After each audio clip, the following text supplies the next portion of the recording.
प्रभो त्र्यंबकं यजामहे सुगंधिं पुष्टिवर्धनम् उर्वारुकमिव मृत्युर्मुखीयमामृतात् भवाधवळेश्वर महाप्रभो दीपं यदि परं ब्रह्म दीपं यदि जनार्दनः दीपाहरत मे पापो पूजा दीप नमस्तुते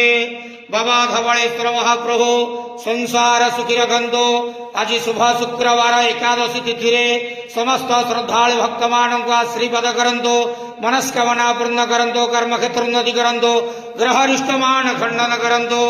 जगतर मंगल करंतो विश्वर कल्याण करंतो आपणकर नाम विख्यात करंतो सेवकर डाक श्रवण करंतो समस्त द्वावसा भक्त मानकर मनस्कामना पूर्ण करंतो हे बाबाधवळेश्वराय नमो नमः